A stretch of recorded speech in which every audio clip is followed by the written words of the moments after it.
రాష్ట్ర పోలీస్ శాఖలో 15,750 కానిస్టేబుల్ నియామకాలకు లైన్ క్లియర్ అయింది. ఎంపిక పరీక్షలో అభ్యర్థులకు 4 మార్కులు కలిపి మళ్లీ ఫలితాలు ప్రకటించాలన్న సింగిల్ జడ్జి తీర్పును ద్విసభ్య ధర్మాసనం కొట్టివేసింది. అభ్యంతరాలున్న ప్రశ్నలకు సంబంధించి నిపుణుల కమిటీలను ఏర్పాటు చేయాలని తెలంగాణ రాష్ట్ర స్థాయి పోలీస్ రిక్రూట్మెంట్ బోర్డును ధర్మాసనం ఆదేశించింది.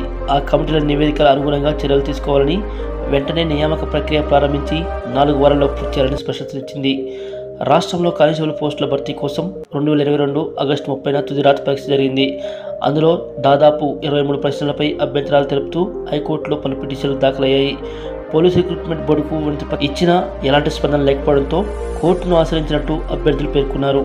తప్పుగా రూపొందించిన ప్రశ్నలు, ఇచ్చిన తప్పు సమాధానాలను తొలగించాలని కోరడంతో పాటు తెలుగులోకి అనువదించని కొన్ని ప్రశ్నలకు సవాల్ చేశారు. ఆ పిటిషన్లపై విచారణ చేపట్టి సింగిల్ జడ్జి ఈ పరీక్షలో 4 ప్రశ్నలకు మినహాయించి అభ్యర్థులందరికీ 4 మార్కులు ఇవ్వాలి. 122, 130, 144 ప్రశ్నలను తెలుగులోకి అనువదించలేదు. 57 ప్రశ్న తప్పుగా ఉంది.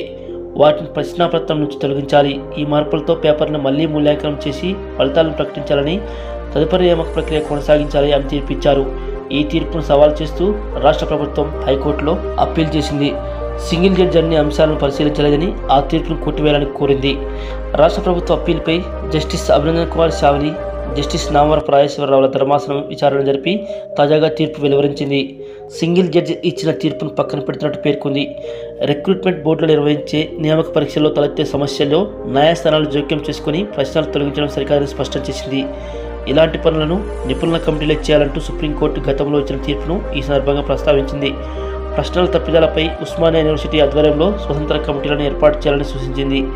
అభ్యర్థులలో విశ్వాసం పెంపొందించేలా పారదర్శకంగా 2 కమిటీలను ఏర్పాటు చేయాలని, ఆ కమిటీలు ఇచ్చే నివేదిక ఆధారంగా చర్యలు చేపట్టాలని నియామక బోర్డును ఆదేశించింది.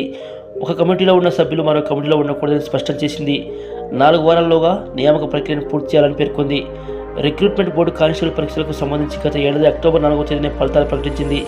మొత్తం 16,604 పోస్టులకు గాను 15,750 పోస్టులకు అభ్యర్థులను ఎంపిక చేస్తూ జాబితాను విడుదల చేసింది. ఎంపికైన వారిలో 12,826 మంది పురుషులు, 2,884 మంది మహిళలు ఉన్నారు. వారందరికీ హైకోర్టు ధర్మాసనం తీర్పుతో ఊరట లభించింది.